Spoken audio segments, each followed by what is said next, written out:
Hey, so if you have YouTube open as well, just make sure you've got that window muted. Otherwise, you hear a horrible delay.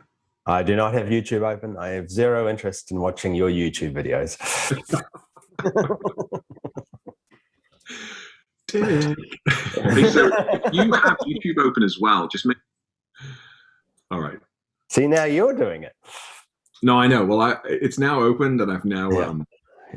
I've now sorted it out. I just want to make Okay. sure I've got the chat window open. So hang on. Got the chat window open, and I've lost Zoom. Oh, do I need to have a chat window open to see the questions, or you're just going to tell me the questions? Oh yeah, you can trust me to convey the questions accurately. Yeah, right. Okay, better. God damn it! So what do I do? Go to the YouTube and find it. Yeah, if you go to my YouTube channel, which I know you're on every day, then I gotta search it. Auto. What's it? What's it? Worst huge. And then yeah, you should find it. Hey, Todd's here. Hey, Todd and Pat. Hello, Pat. Jeremy, Daniel. Look at that. 3 minutes early, Nick. You draw a big crowd. Big crowd. Yeah. I know you're on every day. Yeah. All right. Oh, yeah, I'm on. Okay. Muted. Muted. Very good. Very good. We're in business. All right, asshole.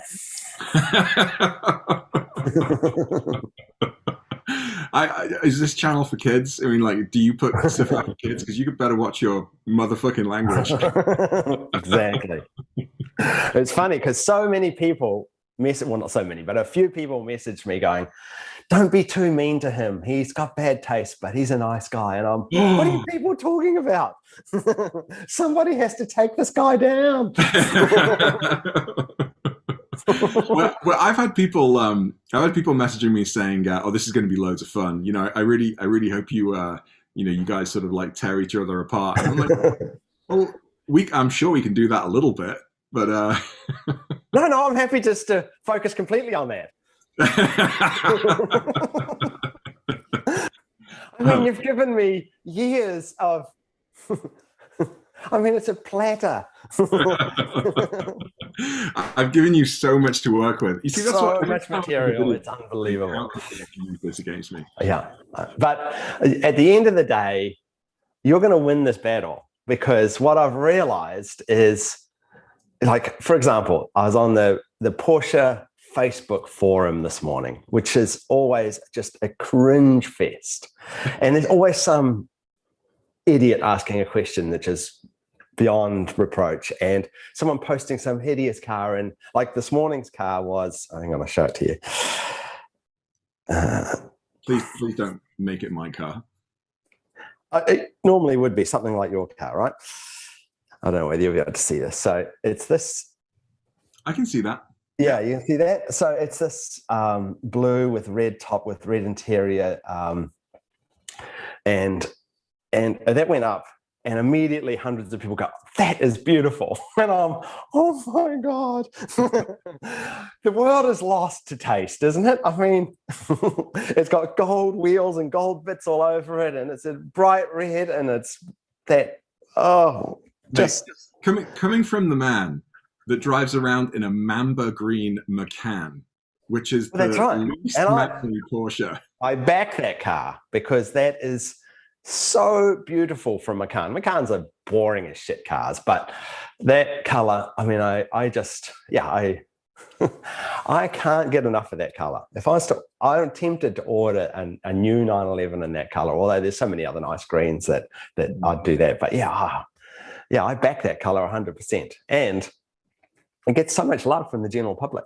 Everybody's, that's such a pretty color. It's just because, the world is gray, black, silver these days, and to see a car that's a little bit more out there but not too out there it's just a nice balance. So yeah, I love that color. Define love from the public. Is it like old ladies double taking and getting confused when you drive past them? Like sometimes it is old ladies, but it's just like I had a couple of dark blue 911s. No one ever looked at those. They were boring looking cars. No one was ever interested, right? But an apple green Macan, that color just seems to draw love. Like if I'm filling up at the gas station, every single time someone will go, oh, I love the color of your car. If I stop at Whole Foods or a supermarket, the person next to me, oh, I love the color of your car. Every single day, someone says, I love the color of your car. Can't be beaten. Yeah. You see, I don't need to get attention. I don't like attention. That's why I drive around in my Oh my God. Oh my God. Oh my God. Do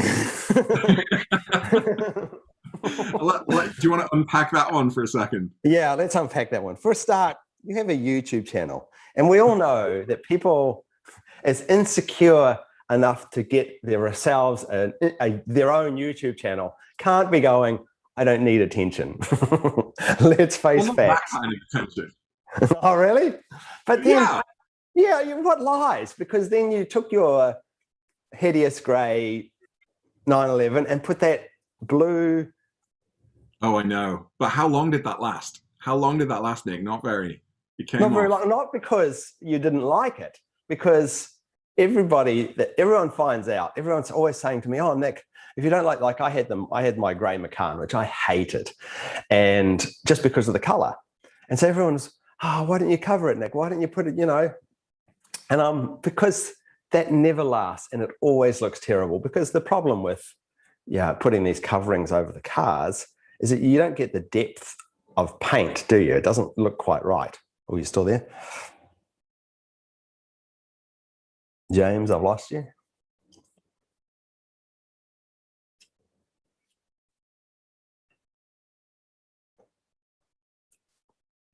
He's frozen on me. Technical problems.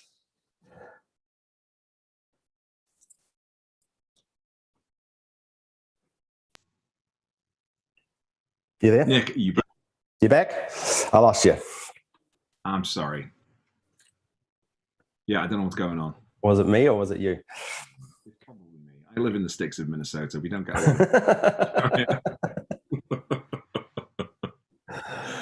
but yeah, you were pulling apart my blue car. By the way, pulling apart your blue car. So do you think, did it not last because you ended up hating that color, or did it not last because you were so annoyed that bits were falling off it here and there? It was mainly to do with the state of it, to be honest, because bits were falling apart. But it was a little bit the color. I'm so grateful to have that silver color back now that the wrap's off. The gray, isn't it dark gray, your car? Isn't it agate? Agate gray, yeah. Take me out the back and kill me, agate gray. Now, I've got to ask you, did you get your Christmas present? Christmas present? I sent you. Yes. You sent me some of your crappy fake carbon fiber. I did. I appreciated it. I sent you my blue wrap that was taken off the car. Yes. Yes, that's right. It was a blue wrap, yeah. Oh, you're a problem child. Yes. So I do have my issue. So would you wrap a car again? No, never. No, it's terrible. It's a terrible idea. And everybody watches YouTube and watches all these YouTubers wrapping their cars, and they think that that's a great idea, but it never looks quite right, and there's never the depth that paint has to it. And of course, it falls apart very quickly. Wrapping is a terrible idea. And I would even almost go as far to say as it's put me off paint protection film. Although I just had the front of my beautiful Chevy truck, which I know you're jealous of. We've got to get on to that. I had to mention that. So the paint protection film went on front of the Chevy, and it actually looks okay. I was a little worried it was going to give me the same kind of feel as the wrap, which is it just doesn't look quite like paint, doesn't look proper. So why would you be concerned about paint protection film? Just because you think it doesn't look quite as good as paint? Yeah, that's right. Somehow the finish would just not quite look the way it should. So my thoughts on that would be, I strongly impress on people, especially with Porsche sports cars, that they must put paint protection film on at least the front quarter, because they just, I don't know how many stone chips are in front of your car, but they just collect stone chips like crazy, Porsche cars. I have a friend who picked up a car in Atlanta and drove it all the way back to Connecticut, which is what, 800, 900 miles. He collected 2 stone chips by the time we got back here. Or 1 or 2. Yeah, and it's so hard to fix that the Porsche paint is so soft and lousy that I think I really impress on people to try and get the paint protection film, and I think it looks all right. I'm thinking about doing the front of my 991 now because of the same reason. I've got a handful of stone chips and it's bothering me, and now the wrap's not. Is the blue center leather thing still in the No, it's not. Nope, that came off. What about the blue gauges? Oh my God, we have to talk about that too. I wanted to say, actually, I haven't seen any orders come in from Connecticut for a Mamba Green Sports Chrono gauge fake. Actually, to be fair to you, my Macan is the boring S model, and one of the problems with the S model, there's multiple issues with buying an S model. One of the problems with buying an S model is that you get the gray tachometer instead of the black. It looks terrible, and so if you made a black one, I would totally order one of those. Interesting. Yeah. I can make you a carbon fiber one. No. So when I ordered my car, so when you order it back in the 991 days, when you order a 911 and you ordered an S model, you've got the grey gauge, but you could swap it out for the black gauge for free. So I always told people to do that. But with the Macan, they don't offer that option. You could only have a red gauge or a yellow gauge or a beige gauge, and I think that was it. So that was the dilemma for me. Do I stick with the ugly grey gauge, or do I put some gaudy other colour in there, which just wouldn't work with the green car anyway? So I'm stuck with this hideous grey gauge. So yeah, make me a black gauge and I will order one for sure, but not hideous carbon fibre or any of the other silly colours. Mamba Green carbon fibre? No. No. Actually, people ask me, why didn't I order the Mamba Green seat centers? Oh, no. Yeah, seat centers. And I was, because I've seen people do that. Yeah. I have limits. There are things that I won't do. Really? No, you don't. Yeah, no, I do. Don't give me that. I've seen your car. Oh, my God. I think I have a message from you, maybe on Instagram, that said that you actually quite liked my red seatbelts. Yeah, I'll give you that. The red seatbelts definitely were an improvement to your car. It was a nice contrast to the grey black that your car is, to have a little bit of color in there. Yeah, I'm totally down with the red seatbelts. I think I'll give you credit that looked pretty good in your car. Now I'm going to try too. How about the red rev counter in the middle? Yeah. Then you take it too far, don't you? You always take it too far. So you took out the ugly grey plastic that was in your 911, the base plastic, and you put a bit of carbon fibre on, and that was fine. I love that. Yeah. But then you didn't stop, did you? No. No, you didn't. Pretty soon, you're lathering fake carbon fibre all over the interior of that poor vehicle. Yeah, but it looks great. No, wait. I've got the OEM Porsche carbon fiber everywhere you can see it across. Yeah, I understand that. Don't be trying to justify your poor taste by saying that you got genuine crappy carbon fiber, because we both know that you've also managed to sneak bits of the stick-on carbon fiber in there too, haven't you? No, it's not stick-on. Well, it's not. No, it is, isn't it? It's dipped. Oh, it's dipped. It's not like you peel off a sticker and you put it on. I actually had to send that all the way to Cyprus to be dipped. Where they just stuck it on, didn't they? Yeah, pretty much. Yeah. I also wasn't sure if I was ever going to get them back, because it took about 8 months during the pandemic. So I was driving around without the little bits of plastic on the end of my doors and behind the the door handles, whatever. It must have been terrible for you. So before you continue pulling me apart, let's see who's on. So Jay Reed, who you bumped into in a parking lot one time, he's here. Yep. Hello, Jay. Yep. Jay and I meet up in in deserted parking lots around Connecticut. That's what I've heard. It's Yes. a bit dodgy. We've got Drew, we've got Jason, we got my friend Pat who works on my 996 car with me. Yeah, what's going on with that thing? Oh, it's it's a sad story, isn't it? It is. We've got Trond from Norway. Who else do we have? Jeremy. As long as you don't lose as much money as I lost on my 928. Oh, what a disaster that car was. Let's talk about that in a second. But before I forget, there is one person that you and I both talk with on a fairly regular basis that I want to embarrass. She's not on yet. Our friend Jen DeMeyer in the Lake District of the UK. Did you see her repost of our promo this morning? I did see it. If you want to see two middle-aged Porsche owners shout at each other, go to the Auto Amateur channel. I told her I was going to call her out and embarrass her. Maybe that's why she's not on live now. Yeah, it's wise. The 996, it's unfortunately it's sat there since November when it died. And, I've noticed it sitting in the background there of your photos. It looks really pretty. It does look pretty. It is not a bad color. It's the best $10,000 paperweight I've ever bought because it doesn't do anything. But all in, how much has been spent so far, if you don't mind saying? Oh yeah, no, I don't mind. So we bought the car for $5,000, and we put about I think we put about 7 or 8 into it. So we're around 12 or 13.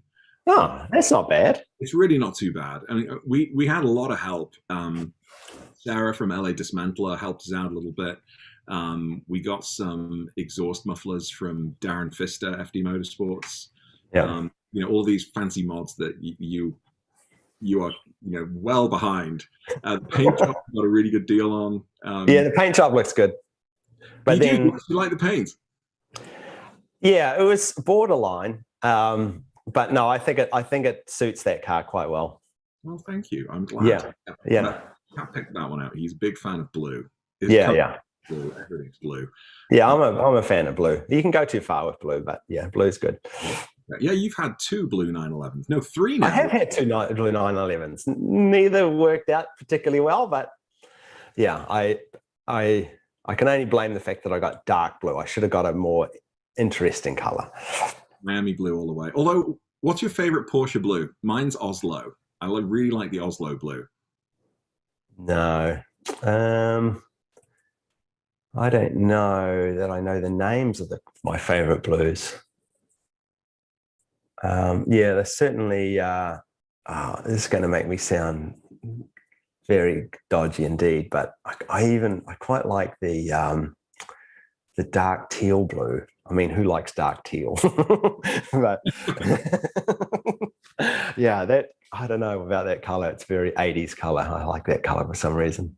Well, you've got a lot of nostalgia and love for the 80s with your Casio calculators and your watches. And I know. I love 80s stuff. And one day I'm going to do a video on all my 80s computers. But 80s Porsches I'm less in love with, to be honest. 911s, yes. But yeah, I thought I would love that 928, but it was just a nightmare keeping that thing running.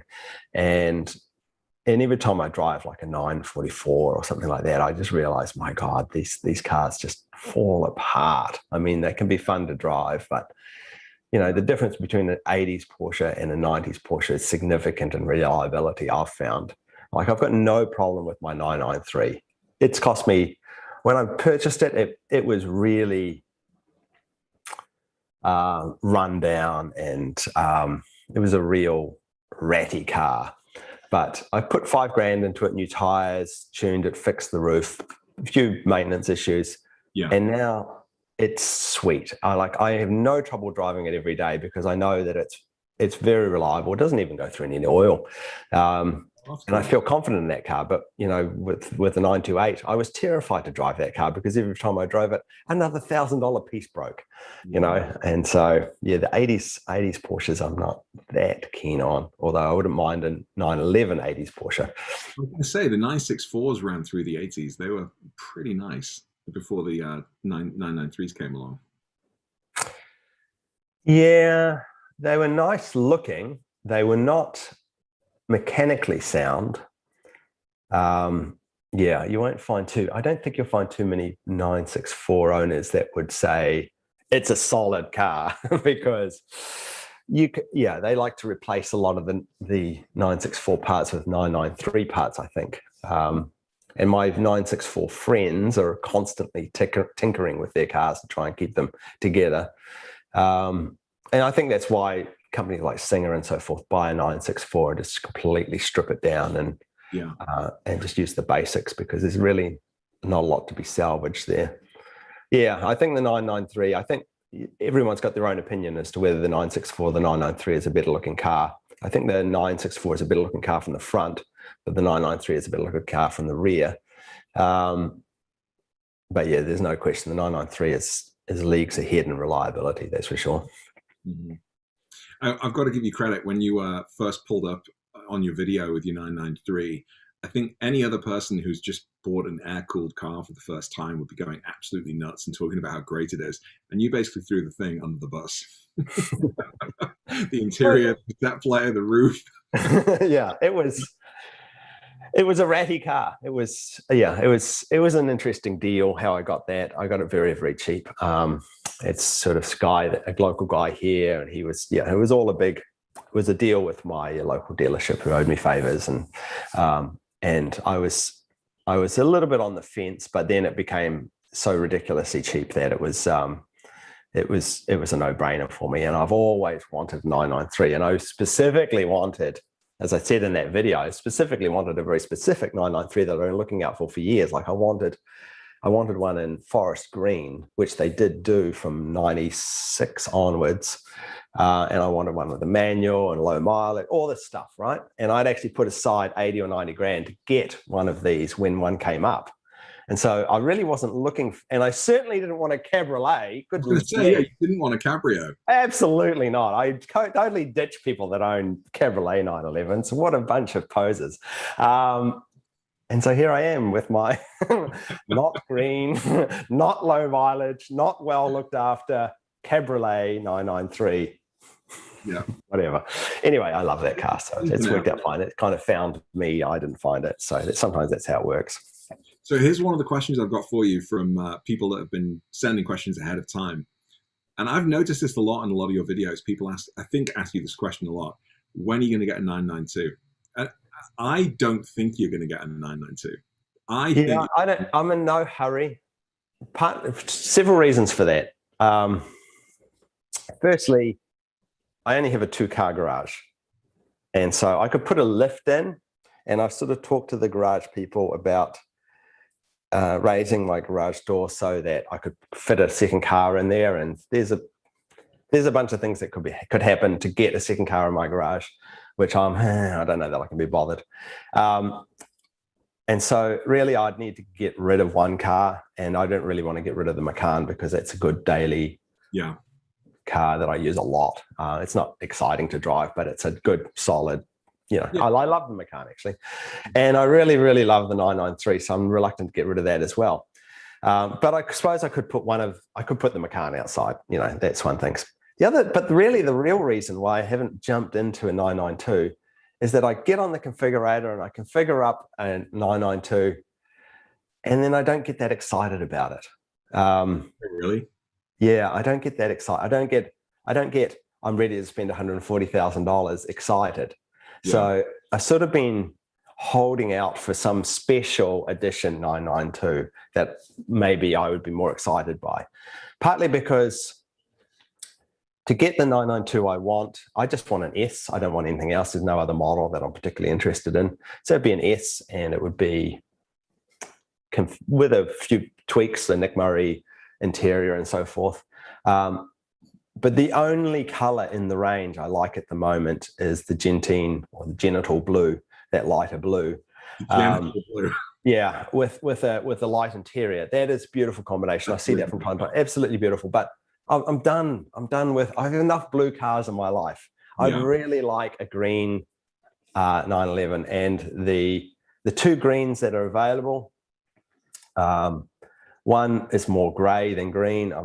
It's nice, but I'm not in love with it. Yeah. And what's the other one? Viper green, I think it's called. Viper green, yeah. I've tried to love it, but now that I've seen it in real life, it's too flat. It's just a little lighter than the Mamba Green. When you put the Mamba Green and the Viper Green next to each other, it's night and day. With the Mamba Green, it's got depth. It looks pretty. It's an apple color. The other one's just a flat color.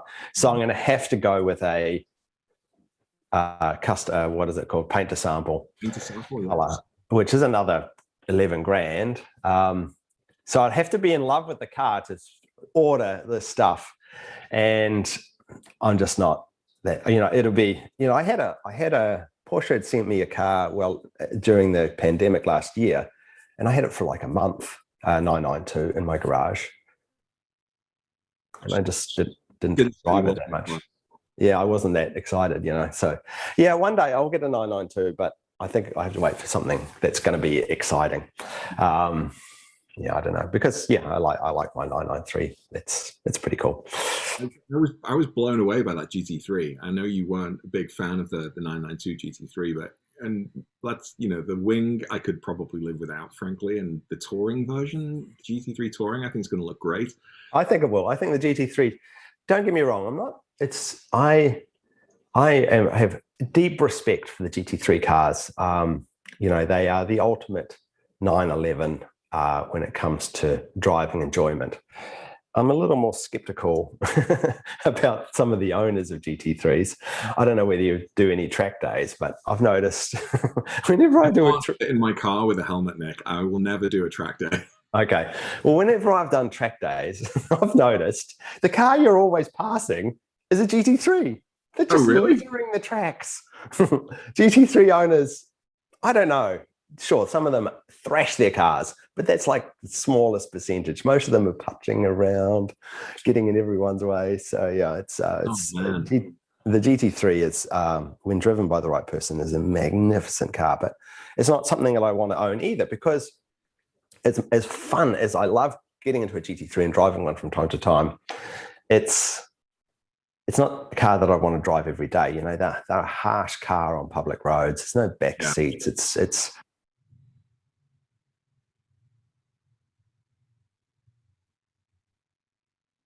Oh, Nick, I think I've lost you again.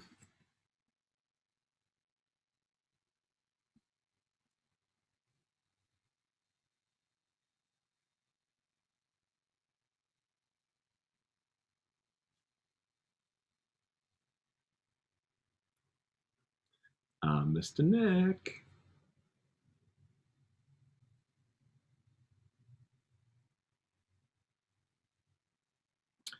Mr. Nick, I think I lost you.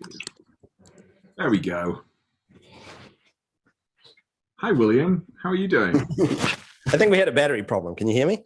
I can hear you just fine, but I was having a much more intelligent conversation with William, if you wouldn't mind. Yeah, he's pretty good. Come here, bud. Good lad. But yeah, I don't know. I think GT3s are fantastic cars. There's no question. I'm not bagging them at all. And people that are lucky enough to afford them, I think go for it. Are you miking William? I hope you are. Yeah. Hey, William. They're just not a car that I'd want to own as a daily driver. That's all. Yeah. Fair enough. I, on the other hand, I've driven a couple of GT3s recently, and I don't think the on-road experience is as bad as people make out. I think it would be perfectly fine as a daily. The one thing I would miss is maybe the seats in the back. Yeah. Yeah. No. Take a couple of questions. Tell some jokes, James. Jay, very good. I have to tell jokes when next time Nick drops out. Where are we? Would you consider a Z17 like James? Yeah, would you get a truck instead of a GT, instead of a 992, Nick? I know you would. Come on. You lived in this country long enough. I didn't actually didn't read through the comments about the video you did on that. I hope somebody was giving you a hard time, because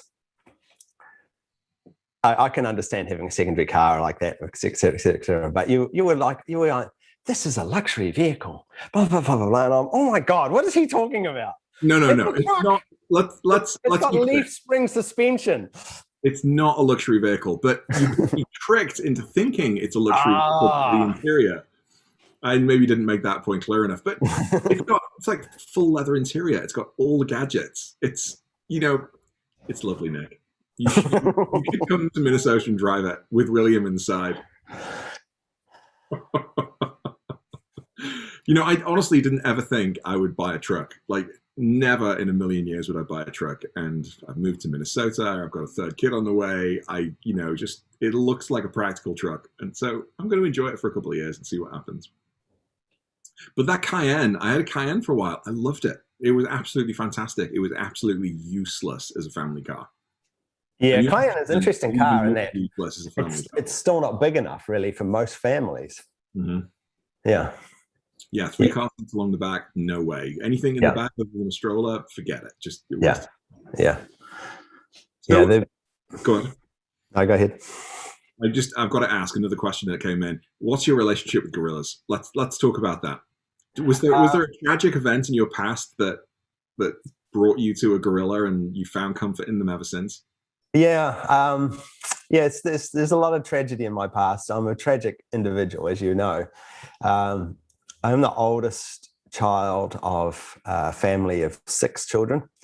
And when we were all little kids, I used to have, my grandmother had sewed some teddy bears for us. And I used to do this sort of show at night to my siblings. Like I've made up personalities for all these teddy bears and the adventures of the teddy bears. And I used to talk about what the teddy bears have been up to and entertain my siblings with that. So I think that's the embryonic state of my love for soft toys. And I'd actually got in a tragic move when I was about 20 or 21. I had this girlfriend, Helen, who I was completely in love with, and I went to visit her there's a lot, cut a long story short, she was in New York and I was in New Zealand, and I went to visit her in New York. And when I got there, she sat me down and said, "Oh, I found someone else." And oh my God, information that would have been so much more useful to me 24 hours ago before I spent $7,000 flying to New York to see you. Yeah. And I had purchased a little monkey for her as a gift on the way there. And of course, she didn't get that gift, being that she was now sleeping with some other dude.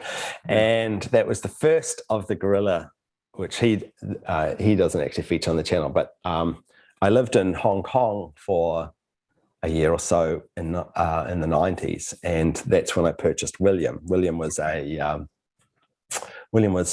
part of a thing in a bookstore, and he really wasn't for sale, but I thought he looked really cool, so I purchased him.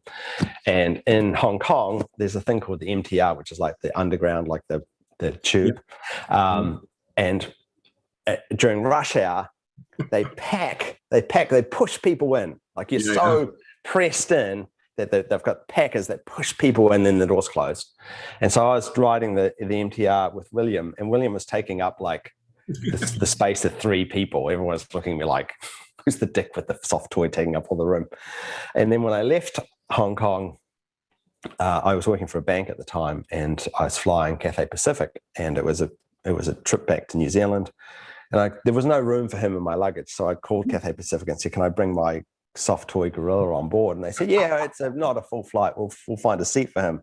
And so William got himself his own business class seat on a flight from Hong Kong to New Zealand. And you could see people judging as they got on the plane. They see me. Oh, I'm judging you right now. Yeah, who's the dick? Who's the dick that's bought him his soft toy gorilla a seat to himself? And so William kind of felt that that's the way he should travel from that point on, is his own seat on the plane, it's been a disappointment for William ever since, because he's been packed into a bag. And is William happy? William happy. William and Albert, very happy gorillas.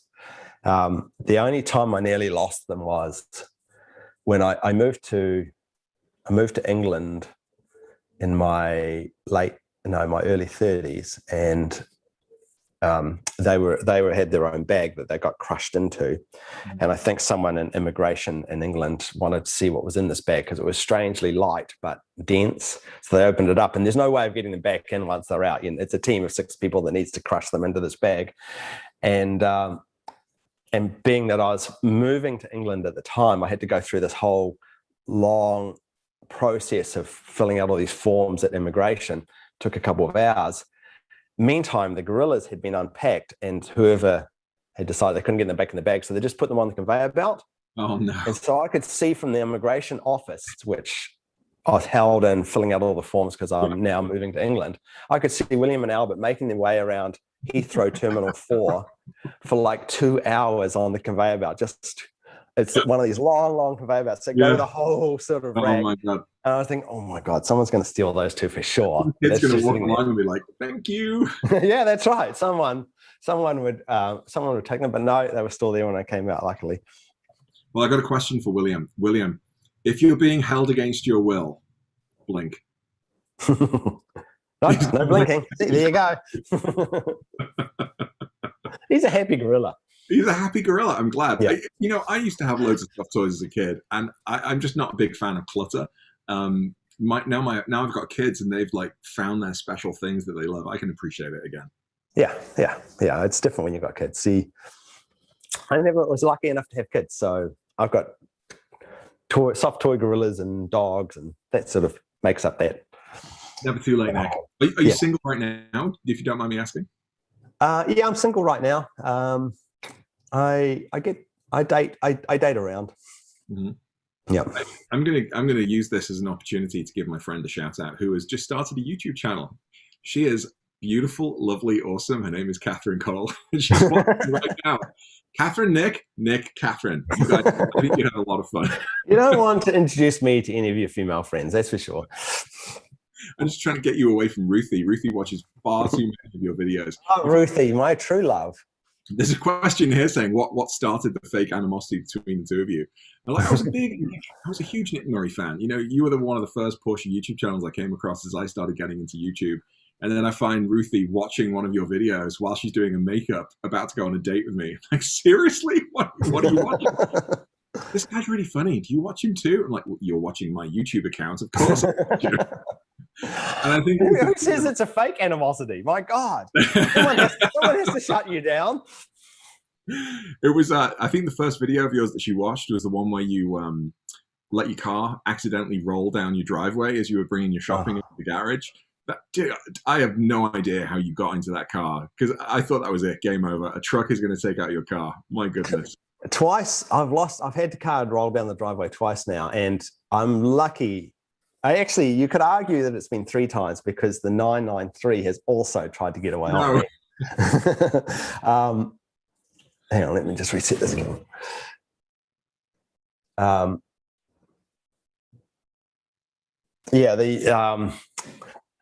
handbrake in the 993 is not the best. You've really got to wrench that on. So really high. Yeah, and if I don't leave it in gear. So a couple of times I've walked out to the garage, because my garage floor slopes ever so slightly down to drain melted snow and ice out of the garage. So they purposely made it not flat so that all the liquid would drain out. But it also means that if the car isn't secure and the door is open, it will slowly creep out and then roll down the driveway and onto the road. And I've managed to catch them all, luckily, just in time. Incredible. Not through good management, just through pure luck.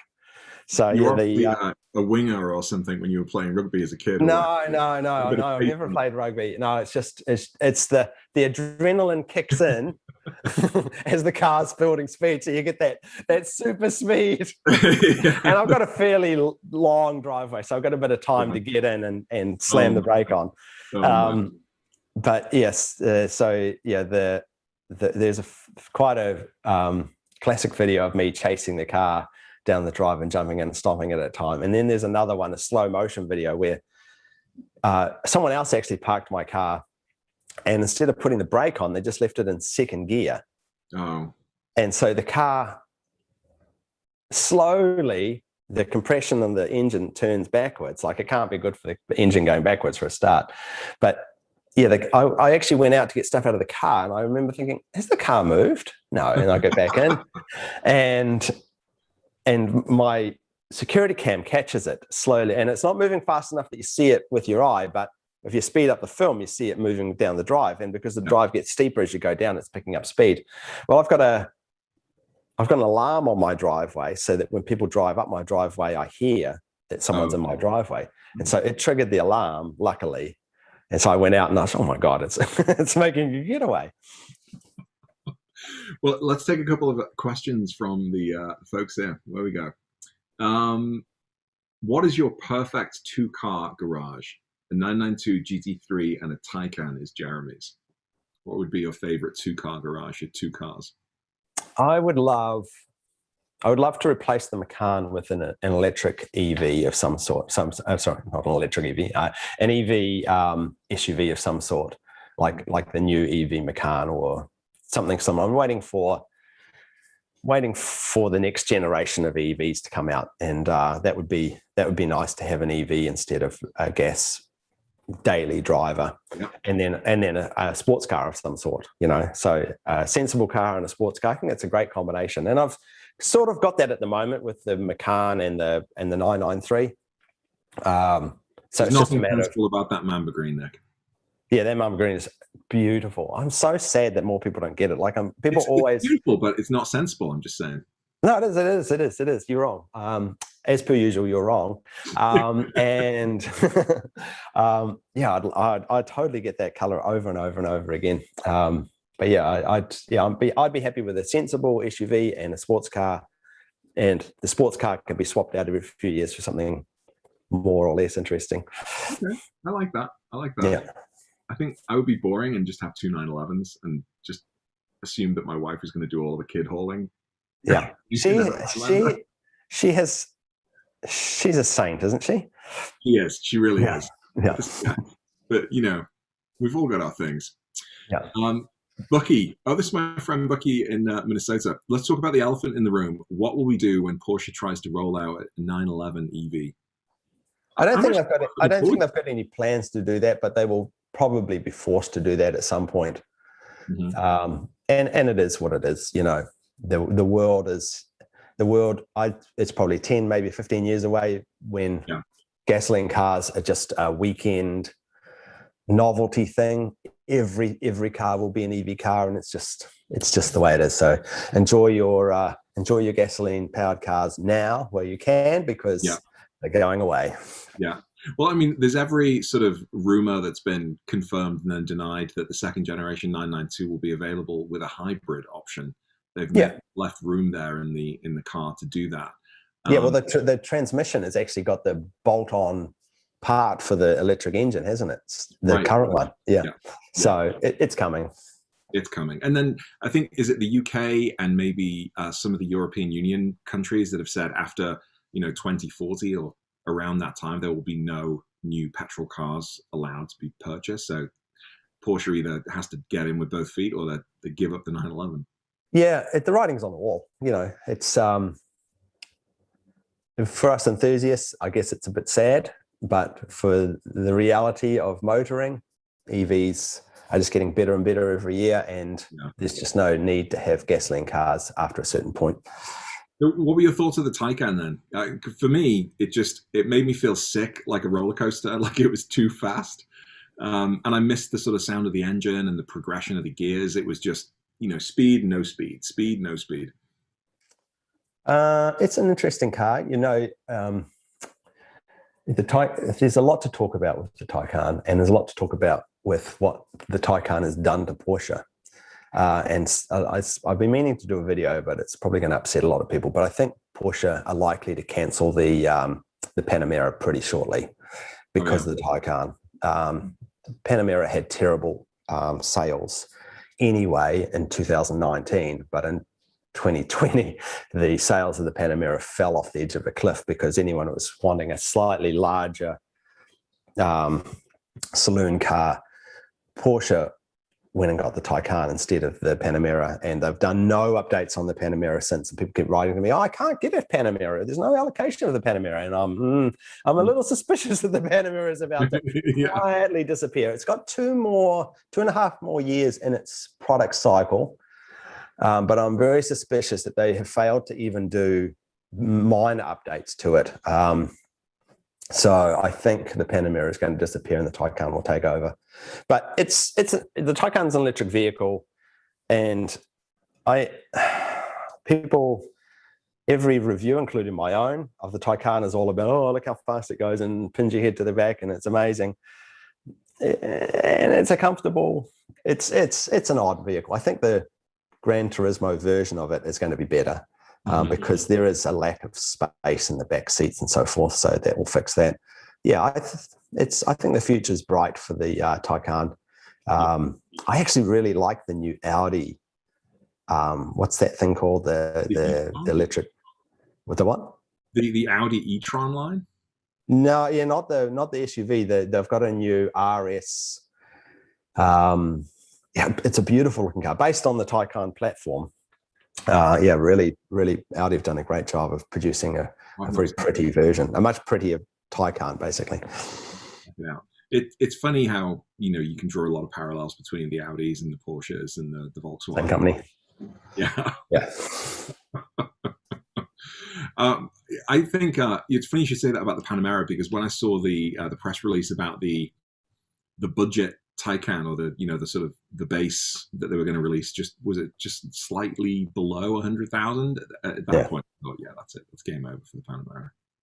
Yeah, Panamera will be gone, and the base Taycan is probably all anyone ever actually needs. It's still ludicrously fast.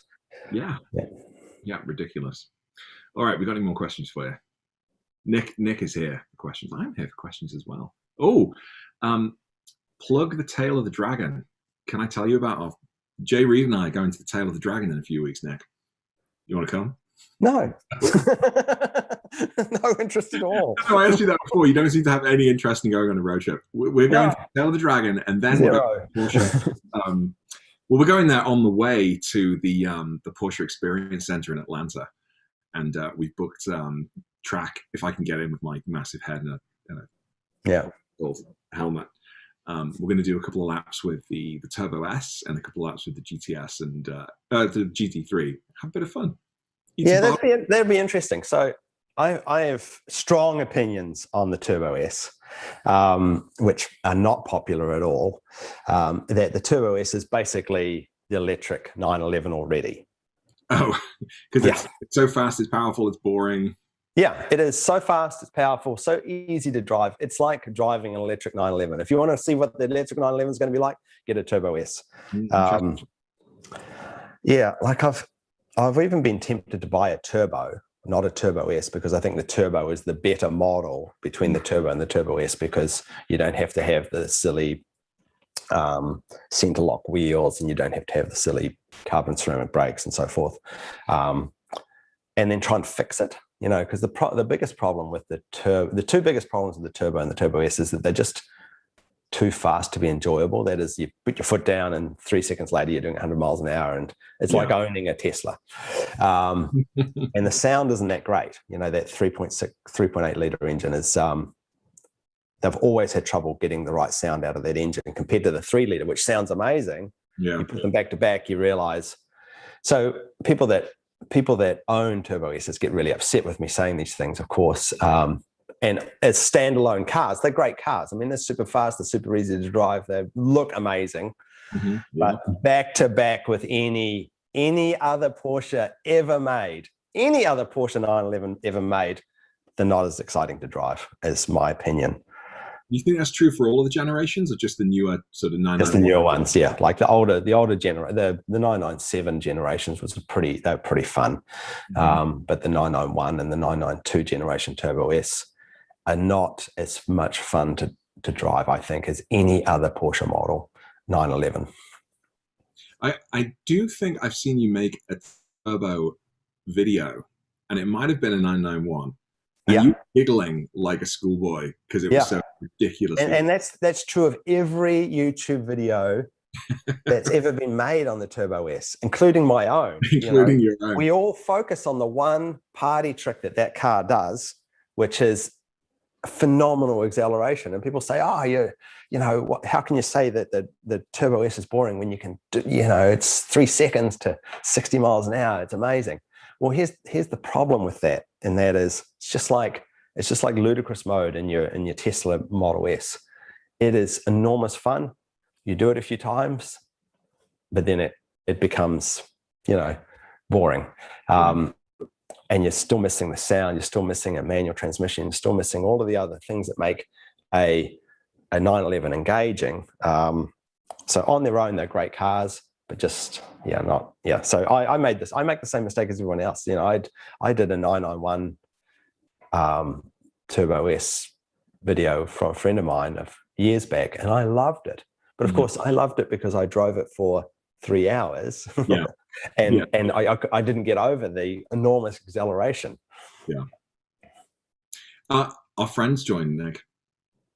I don't have any friends. Do you have friends? I don't have any friends. She's the one that attacked us earlier on social media. Jen. Jennifer DeMeyer. Yes. DeMeyer. How'd you pronounce that name? I don't know. It's a made-up name. She's a made-up person. I've tried to get her on podcasts several times, and she's like, "Oh, that would be so great," and then she disappears on me. And she's like, "I'm too busy. I can't do it today." And then you see 100,000 posts on her stories of awesome vintage cars. I don't know what her game is. She's not a real person. Do you think she's a Russian bot? Yes. She might be. Anyone that calls me an angry middle-aged man is just, I don't know. She's on my shit list now. You're not an angry middle-aged man. You're like a fully grown Cabbage Patch doll. You're very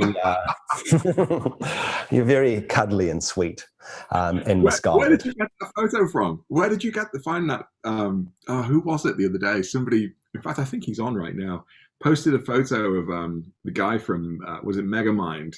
Yes, the ginger superhero from Megamind. Yeah. Because you might not see it, but when I was forever watching your videos going, oh my God, who does James remind me of? And then one day I watched, one of my nephews and nieces were watching Megamind. I was, oh my God, there he is. The cameraman, the bad guy cameraman, has just got similar sort of facial features to you. And watching it with your nieces and nephews, what you mean is Friday Night with William. That's right. Hey, William. I know this. I feel like I need to get myself a stuffed toy somehow. I don't have any to hand. Oh, we got any more questions? Here we go. James, did you jeopardize your warranty when installing your Soul exhaust? That's a great question. What warranty? Do you even have you won't have a warranty on that thing. It's old, isn't it? No. Yeah, it's a 2013. It's got 105,000 miles on it. Yeah. No warranty whatsoever. And there you go. It was Alfredo. He sent the photo of the Megamind villain. Yeah. And to answer that question more generally, people are always messaging me going, I'm gonna stick an ECU tune on, I'm gonna put a muffler on, is it going to jeopardize my warranty? And generally it doesn't. Most Porsche dealerships couldn't give a rat's ass unless, you put an ECU tune on it and then the engine blows up. Yeah. There may be some questions. I'd be bothered about that. Yeah. So but it all depends on the dealership. The dealership, what people don't realize is the dealerships don't have this super close relationship with Porsche North America. Right. It's more of a dancing around each other relationship because Porsche North America are selling to the dealerships, and the dealerships are a customer of theirs, not a partner of theirs. So when the dealerships are fixing the cars, they're recharging warranty stuff back to Porsche North America. So it's really up to the dealership to say, by the way, we found that this guy tuned this car, and they could choose not to say that and still get the parts and so forth. And engines blow up. I know a guy that recently bought a new 992. He got 200 miles out of that engine before. No way. Yeah. Well, I have to say, I'm worried about you getting into a 992 after destroying two 991s. Yeah, certainly. Maybe that's part of the reason why I've been reluctant to fork out a big chunk of cash to buy a 992 as well, is that I haven't had a good haven't had a good run with brand new Porsches, that's for sure. And maybe it's partly my fault because I do beat on them a lot, but it's also mistakes were made. You know, there's a long story behind both of those cars, and mistakes were made by a lot of people, getting them back together and pulling them apart. And yeah, it was. What I will say about those events was I felt bad. I didn't mean to. With the first one, it went bad. It went really bad. And it really did upset me genuinely that it had gone so bad. And I was fighting with Porsche about getting that car purchased back. And I did a video, and it's tough. It's tough doing a video trying to get people to feel sorry for you because you're a douchebag Porsche 911 owner. No one's going to feel sorry for you. You're a dick that owns a Porsche. The general public wants to see you kicked in the nuts, frankly. So it's a difficult balancing act to own a Porsche that's broken down and try and get the public to actually feel sorry for you about that. So I really had to do a lot of taking the mickey out of myself in order to get some sympathy from the general public. And it got out of hand, to be honest. Like, I didn't mean to damage the Porsche brand as much as I perhaps did. I was just trying to get Porsche to do the right thing, which they did in the end, which was great. But yeah, for a few weeks there, boy, things got out of hand. But yeah, we got there in the end. And then I bought another one. Overall, I think you're very fair and balanced with Porsche. You know, considering the experience you've had with your 991.1, your 991.2. And I think actually that first experience with a 991.1 was a turning point for your videos, because you went from very Mr. Serious Nick Murray to Mr. Fun, having a laugh. Yeah. And I think everybody does that to a certain extent. Everybody, you know, I still don't feel that here's the thing. The person that hates my videos the most, right here. Oh my God. I can't stand watching a Nick Murray video. I really can't. All I can see is mistakes and shortcomings, and it's a nightmare. And so it was a relief to be, you know, I started my Porsche YouTube videos because I bought the 991 and I was horrified by how much misinformation I'd been given. Like I loaded that car with all sorts of options. I spent $35,000, maybe $40,000 on options on that car. Oh, wow. And I'd asked the dealership a number of technical questions about, you know, if I get the ACC, for example, active cruise control, will it do this? Will it do that? How does it work? And they just gave me nonsense answers that were just obviously made up. And so that's how I started. I made a couple of videos correcting the information so that anyone else spending this ridiculous amount of money on these stupid options would know what the truth was. And so they were very serious videos. And then things went pear-shaped, and I had to go back to being an idiot again. So that's how it all panned out. So about 6 months ago, well, maybe a little longer than that, somebody who watches my channel sent me a link to your 991.2 that you'd sold back to Porsche, and it was on the market. Yes, it sat there for 11 months, I think. It was almost a year. I was seriously considering buying it just so that I could wind you up. Yeah, you didn't like you were the one person on earth that didn't like the interior on that car, though. No, that was not a good interior. You know, yeah, which it just cements my. Point. Did you ever go to go to the store with your parents when you were a kid, and they would allow you to pick out your own clothes, and you picked out an awful t-shirt that went with a horrible pair of pants on this very pleasant looking young chap called Nick? Did that ever happen? Because that's what your interior looked like. That's still going on today. If it wasn't for very tasteful women in my life, I couldn't go out in public. I make such horrendous mistakes when it comes to clothing. But well, yeah, no, I'm. Yeah, so that configuration, the 992 was a dark blue with the sport text interior two-tone, and it was absolutely beautiful, despite what you've said. And it became what's known as the Nick Murray configuration, because once I got it, then a whole bunch of people just copied letter for letter my configuration, and a whole lot of got made. Yeah.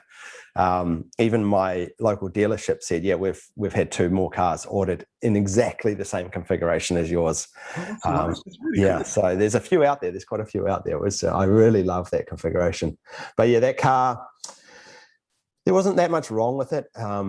What the underlying issue with that car was that they'd put a bunch of new parts in where they should have kept it as 2017 parts. And so there was a mismatch, I think, in versions on some of the computers and parts and bits and pieces. So in the end, because it was my car and they didn't want me making a fuss on YouTube about it, they just bought it back off me and then replaced the parts. And I think the car is actually a solid car.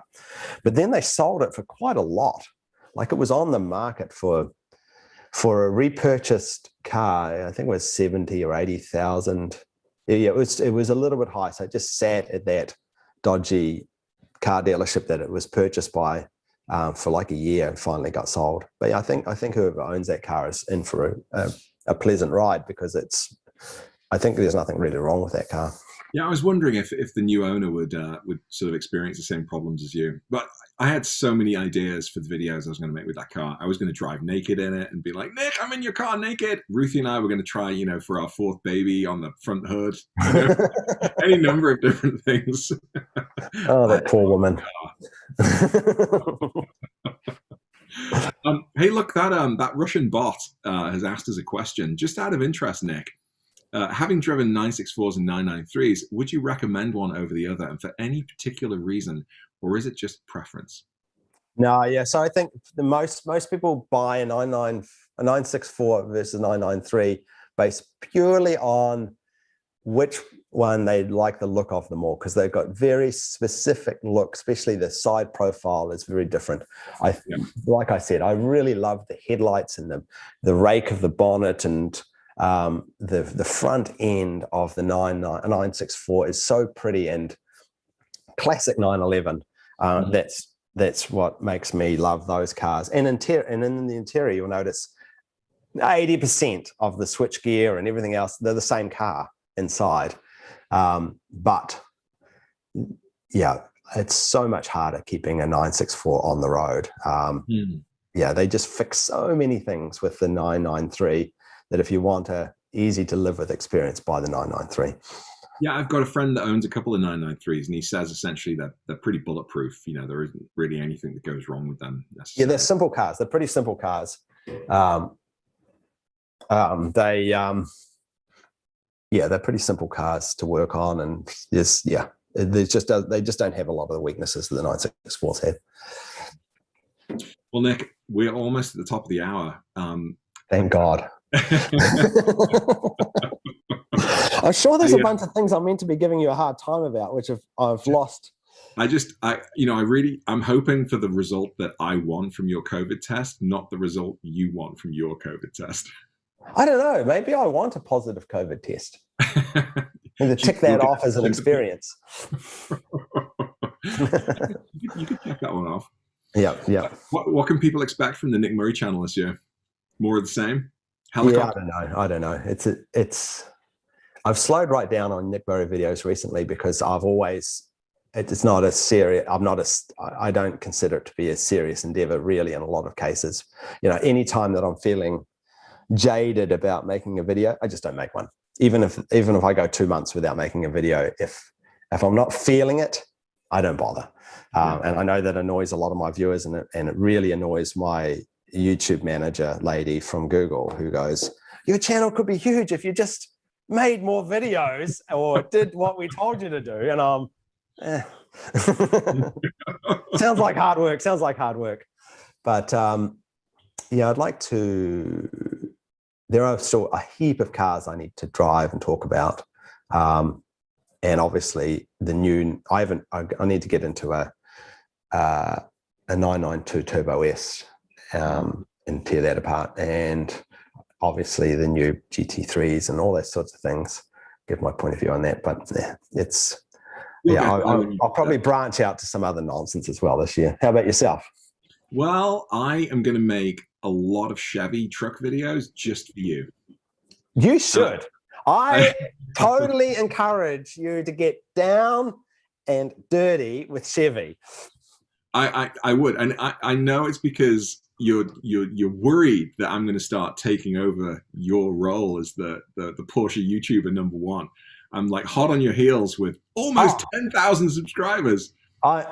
Look, don't get me wrong. I know that you will overtake me at some point because there are. You will. No way. There are way more. Let's stick fake carbon fiber and Audi red dials on my Porsche people out there than whoever follows me. You have got the market sewed up. You're going to go, whereas I'm just going to stagnate along. No question. You'll be overtaking me one day. We'll see. We'll see. Yeah. No question about it. This year, I'm really trying hard to collaborate with as many people as I can. I spent the first couple of years making YouTube videos, almost sort of terrified of being in front of the camera and terrified of people watching me making videos, Yeah, you should be. But going out to like remote places where no one could see me making videos. And then I think that's a good idea. Here in the Twin Cities. And more I've just enjoyed, teaming up with somebody to make a video or, drive their car, they drive my car. So I'm hoping for more collaborations locally. But also like doing stuff like this, having this conversation with you, as painful as it might be for you, has been a lot of fun for me. And, it's a lot of fun for me too. Yeah, yes.